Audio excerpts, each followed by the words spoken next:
Hey guys, welcome back to my channel. My name's Amanda, and today I am going to be doing the reader profile book tag.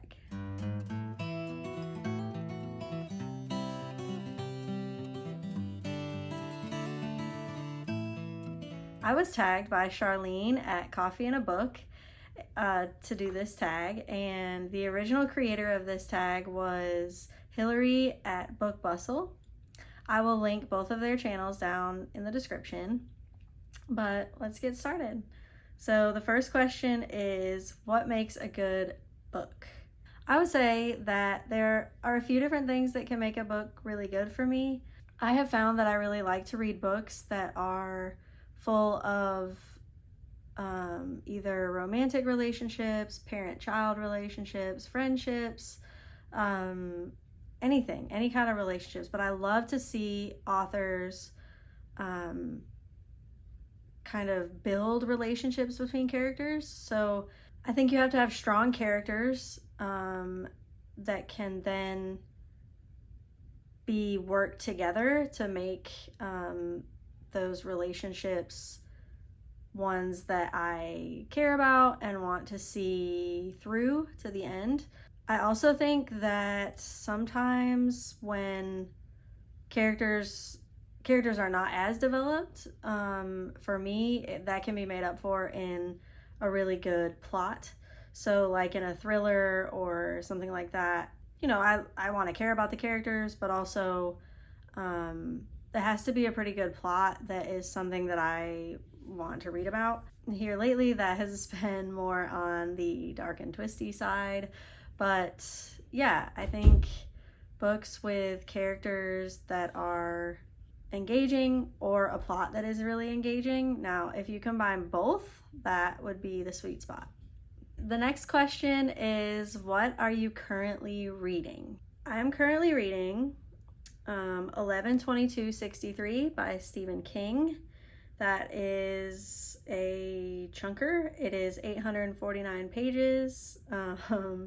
It's a historical science fiction thriller. It's very good. I'm probably 3/4 of the way through that book and I really like it, but I really want to see how it ends.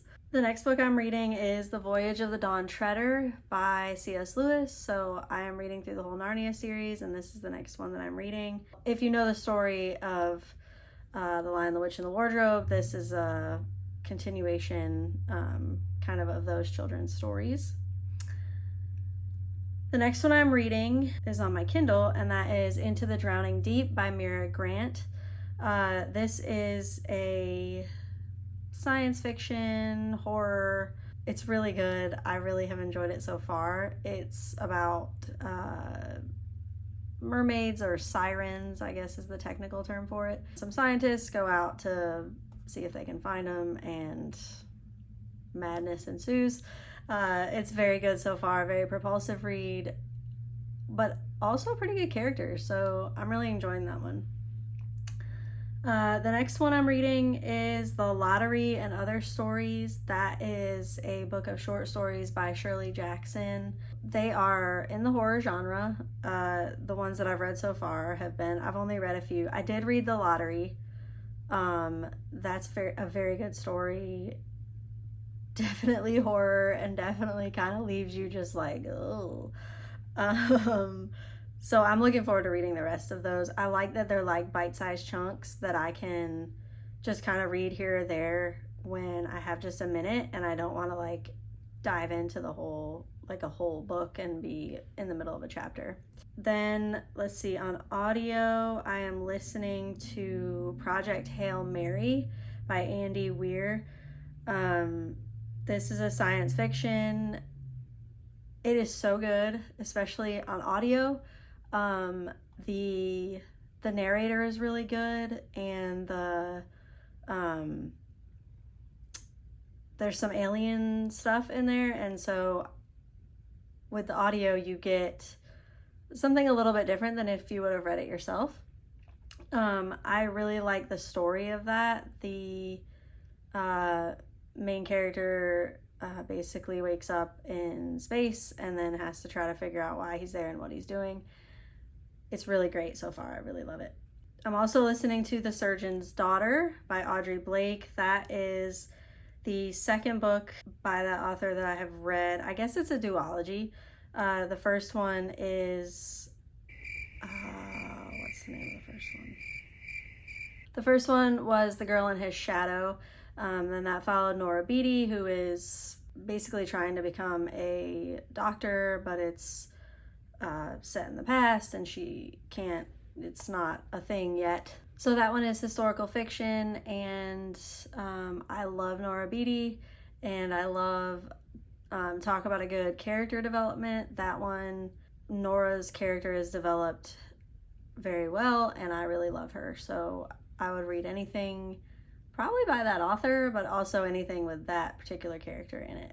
The last one that I'm reading, I think, I'm trying to, is The Tainted Cup by Robert Jackson Bennett. This is a fantasy mystery. I'm not that far into it. It is very good so far. The characters are definitely interesting so far, and so I'm excited to see where it goes. The next question is, what is the last book you did not finish and why? So I recently started reading American Gods by Neil Gaiman. Oh, and I really wanted to love it. So it is like a dark fantasy, I guess. I got like a little ways into listening to it on audio, and it just wasn't for me. I mean, the description that I read sounded good, but then when I started listening to it, there was a part that was like super weird to me, and I didn't really understand what it was about. I don't want to like say what it was in case you want to read it, but there was a part like pretty early on that was just like super strange, and I don't know if it was meant to be like satire or I'm not sure, but it just wasn't for me. There's so many books, so little time, so if I don't love it or really really like it, I don't, it's a really long book, and I just don't feel the need to finish it if it's not going to be something that is worth reading for me. The next question is, what obscure book do you wish people would read? So I don't really know if this is obscure. I haven't really seen it anywhere else, but it is The Immortal Life of Henrietta Lacks by Rebecca Skloot. This is a nonfiction. I'll just kind of read you what it says on the front because I think it's a better description than I could do. Doctors took her cells without asking. Those cells never died. They launched a medical revolution and a multi-million-dollar industry. More than 20 years later, her children found out their lives will never be the same. I think this is a really important book about Henrietta Lacks, who, like, she lived in the 50s, or she was living in the 50s, and she had cervical cancer, and doctors took her cells without asking, and then they were used over and over again, and somebody made a lot of money off of it. And I just think this book is really important. I like it because it's got the medical aspect to it, but it also has just really made me think, and I'm not finished with it yet, but I really love it, and I think that I should see more people reading it. The next question is, what is the longest book you've ever read?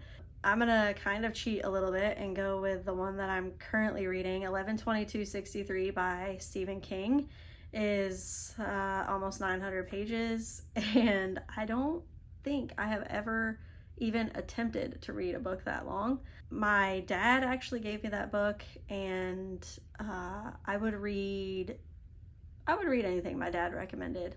I think he's a really smart guy and a good reader, and knows a good book when he sees one. So I am almost done with it, and that it will be the longest book I've ever read.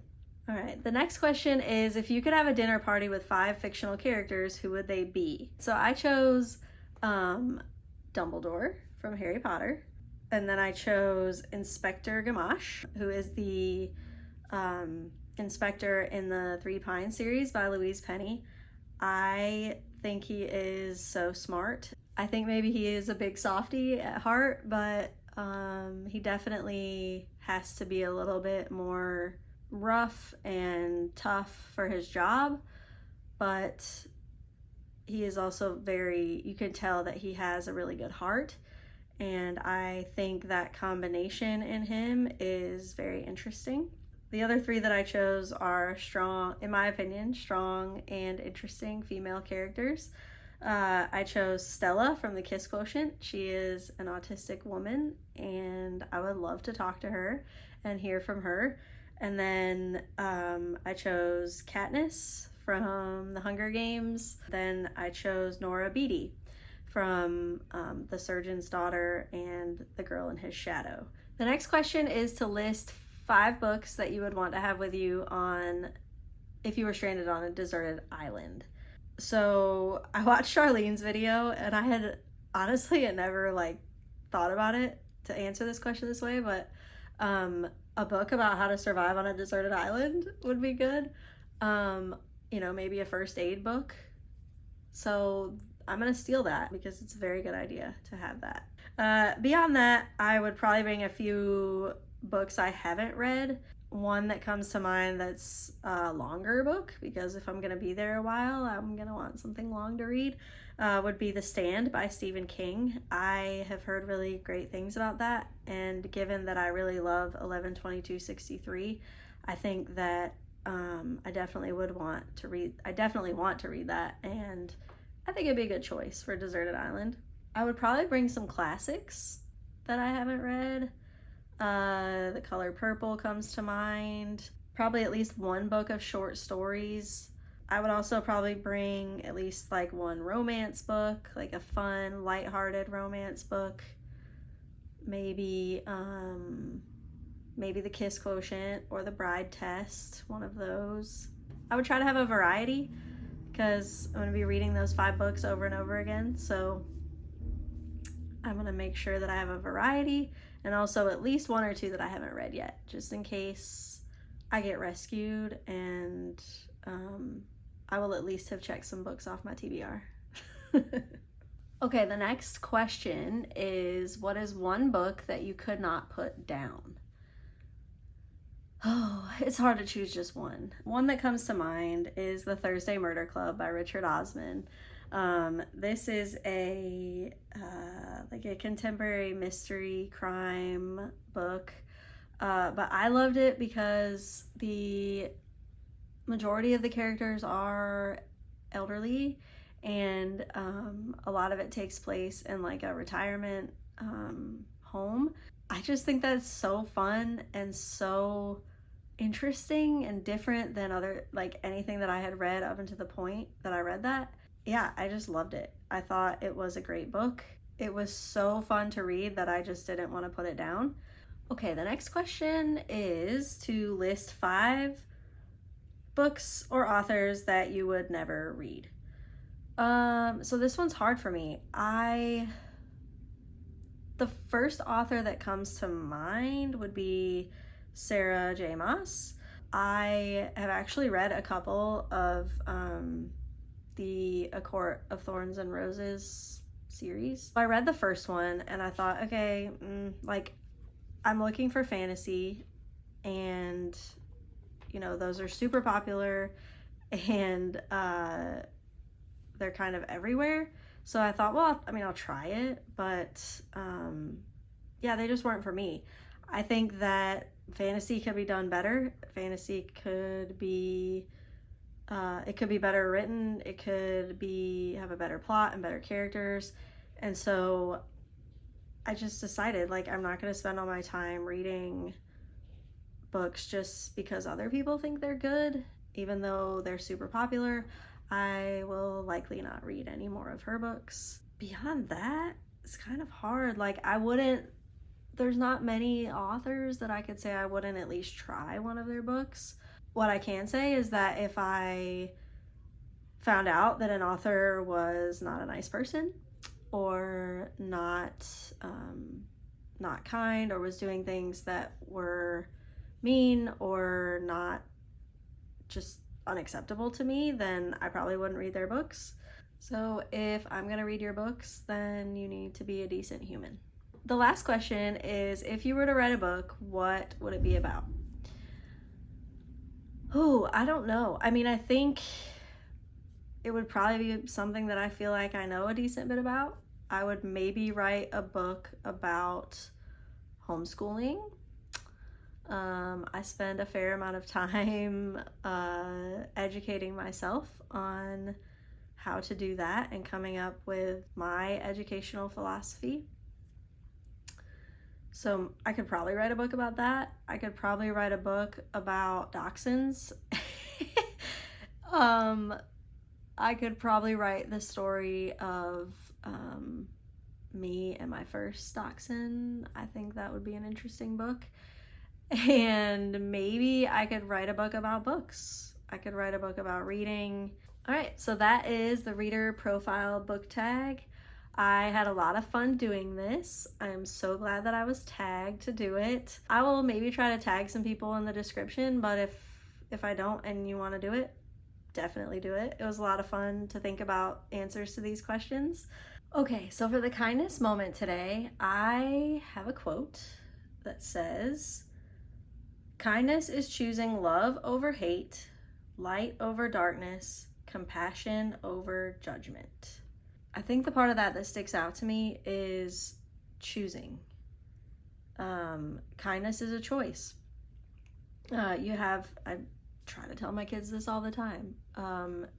You make your choices, right? Like, you can choose kindness or not, but it's definitely a choice. It doesn't always come easy. It isn't always my first reaction or thought, like, to be kind to someone that's hard to be kind to.